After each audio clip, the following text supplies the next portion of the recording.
Hi, I'm Don Dawson. Welcome to our program. Today we'll raise some questions, latch onto some answers, and lower the boom on accidents.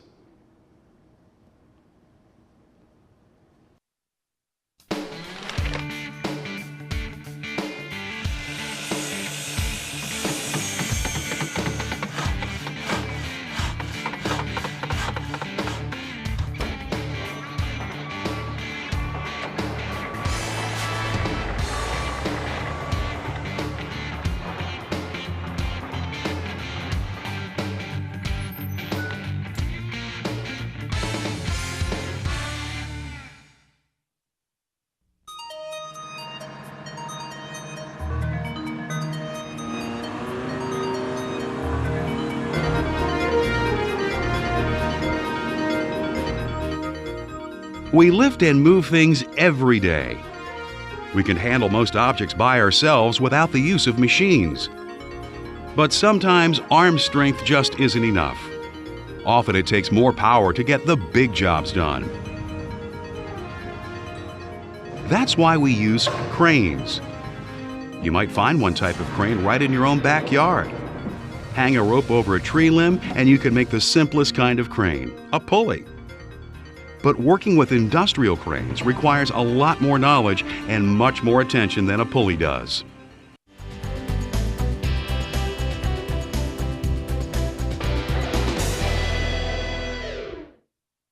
Because of the hazards associated with working with cranes, OSHA has had crane safety regulations in force for some time. But until recently, they hadn't been changed for almost 40 years. However, with the crane-related accidents in the construction industry increasing rapidly, in August of 2010, OSHA updated a number of provisions in the construction portions of the regulations to be more in tune with today's sophisticated equipment and operating environments. The crane regulations cover a number of areas, including ground conditions, assembly and disassembly, work around power lines, and inspections. They also address signaling, fall protection, work area control, operator certification, qualifications for signal persons and maintenance personnel, and training. While you should be familiar with all of the provisions of the crane regulations that affect you and the people that you work with, some of the recent changes in the regulations are particularly notable. Before a crane is positioned or assembled, it must be verified that the ground conditions are firm, drained, and graded so that the crane can set up safely. Crane assembly, disassembly, and setup must be overseen by personnel who are competent and qualified. There are new restrictions as to how far a crane must be from power lines when it is being assembled, operating, or traveling. Generally, it must be at least 20 feet away at all times, but this can vary depending on the voltage going through the lines. By November 10, 2014, all crane operators must be certified by an accredited testing organization, a licensed government agency, or through a qualified employer program. Signal persons must be qualified by either a third-party qualified evaluator or their employer's own qualified evaluator, based on the criteria OSHA has specified in the regulation. And maintenance employees can only operate a crane as they work on it if they're familiar with how that specific type of crane functions, or they're directly supervised by a qualified or certified crane operator. There are many types of cranes, and the regulations apply to most of them. Although they share similarities, these cranes also have important differences. Let's take a closer look.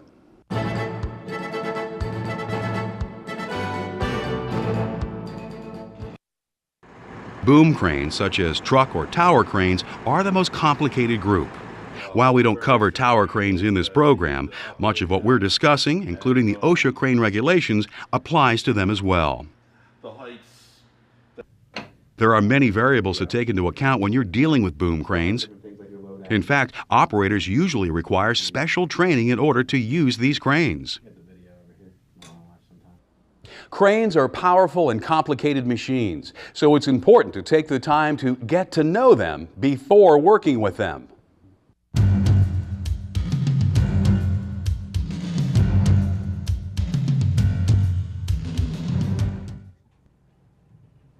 The first thing that you should do before working with a crane is to locate the standard safety devices that all cranes have.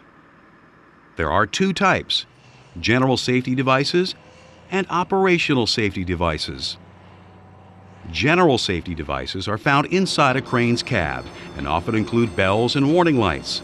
If sensors detect a problem, the devices will sound off or blink. Other common general safety devices include horns and warning tags. They're used to alert coworkers when the crane is moving or if it's not functioning properly and should not be used. Operational safety devices such as overload indicators, emergency stop buttons, and limit switches monitor or control the handling capability of a crane. For example, a limit switch cuts off the power when a crane reaches the end of its range of movement. After locating the safety devices, it's important to inspect the crane thoroughly. You can often prevent accidents by finding small problems before they become major malfunctions and cause your crane to break down.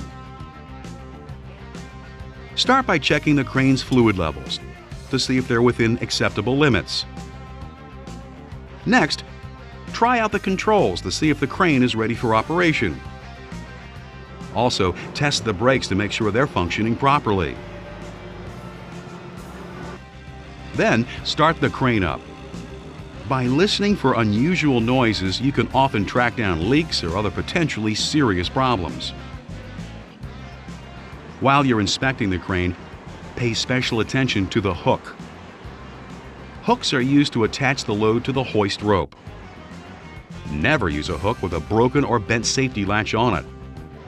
The sling could slip off the hook and damage the load. Be on the lookout for stretched or twisted hooks as well. If a hook opening is stretched 15% or more from its original size or twisted more than 10 degrees, it should be replaced. One more thing. Always check the weight limits on any crane before you use it. Most boom crane accidents are the result of mistakes made during setup. By using the load chart, making sure that the crane is level, and knowing the capacity of the slings that you're using, you can prevent a lot of problems. A boom crane is equipped with legs called outriggers, which are used to position and level the crane. Start by extending the outriggers and placing them on solid ground. Wood or metal plates are often used to ensure secure footing. After extending the outriggers, check the level inside the cab to see if the crane is parallel with the ground. If it isn't, and you try to make a lift, it could cause severe damage to the crane itself. An unbalanced crane can also tip over and damage equipment or injure a coworker. So take the time to level the crane with the outriggers. Another important step to take when setting up a boom crane for a lift is to consult the crane's load chart. The load chart lists the weight capacities for the crane at various boom angles and lengths. You can find the load chart by looking for the copy that is permanently attached to the crane or by asking your supervisor, who usually has a copy available. When you're calculating the weight of the load, remember to include all lifting accessories, such as the rigging, the block, and the hook. Make sure you find the right boom length and angle that's needed for lifting all of this weight. If you take the time to understand the load chart before you begin, you will be well on your way to a safe lift. Once you have set up the crane that you're going to use and are familiar with the way that it works, you are ready to rig the load.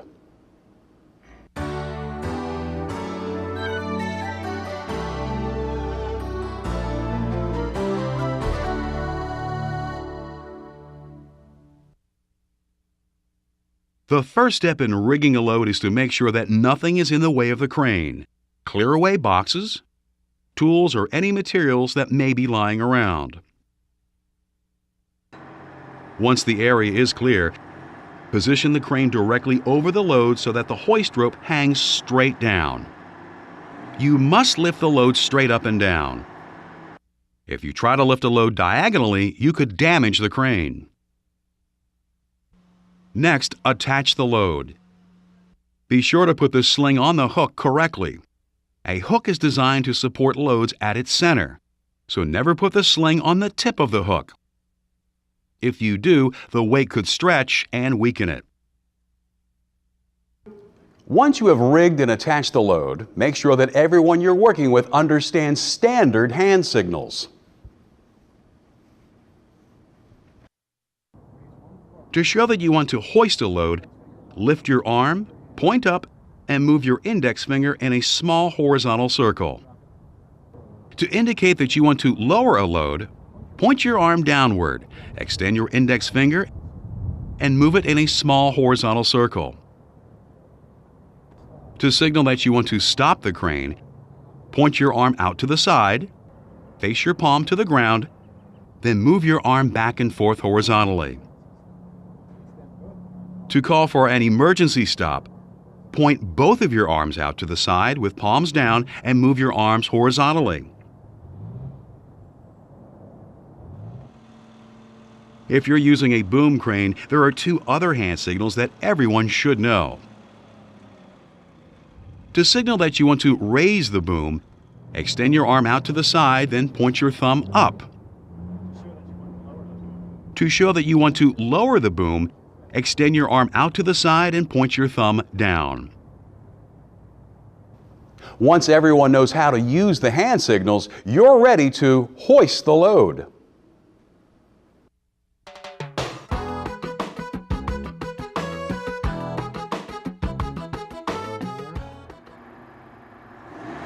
As you begin the lift, pay close attention to the angle of the load. This is the angle between the load and level ground. The best way to lift is with the load parallel to level ground. If the angle of the load exceeds 10 degrees, the load could fall out of the sling, causing damage to equipment or even injuring a coworker. Once you have a load balanced and have hoisted it into the air, you will probably need to travel with it. Be sure to move at low speeds. This lets you see where you're going and at the same time keep an eye on the load. When traveling, it's a good idea to stop periodically to make sure the load is stable. Be sure to avoid sudden stops and starts that could unbalance the load. Always watch where you're going. You should never pass a load over someone or let anyone walk underneath it. If the load fell, it could seriously injure them. You have the greatest control of the load when a tagline is used. A tagline is a piece of rope that is attached to the hoist block or the load itself. Putting tension on the tagline can move the load smoothly and safely to its new location. When you get the load to its destination or other stopping point, be sure to land it. A suspended load is an accident waiting to happen. Someone could walk or drive into the load, or it could fall. As you put it down, lower the load slowly, stopping a few inches from the landing point to make sure everything is secure. Then lower it the rest of the way.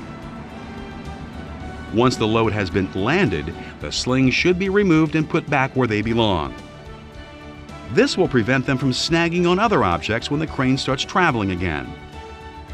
You should also raise the hoist block high enough so that no one will hit their head or run into it with another piece of equipment.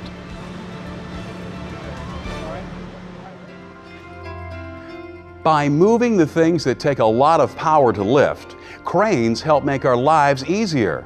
But if they aren't used properly, they can cause damage, injury, even death. So knowing how to lift, move, and land a load will not only help us do our jobs more effectively, it will help to keep us safe as well. Let's review. Know the OSHA crane regulations and how they affect you and your coworkers. Familiarize yourself with a specific type of crane that you are using. Always inspect a crane before working with it. Make sure that you and your coworkers know proper hand signals. Know the weight capacity of the crane before rigging your load. Always position the crane directly over the load. And when lifting, check the angle of the load to make sure that it's level. Safety can sometimes seem like a burden, but by learning to use cranes properly, that load can be lifted off of our shoulders, and we will all be safe every day.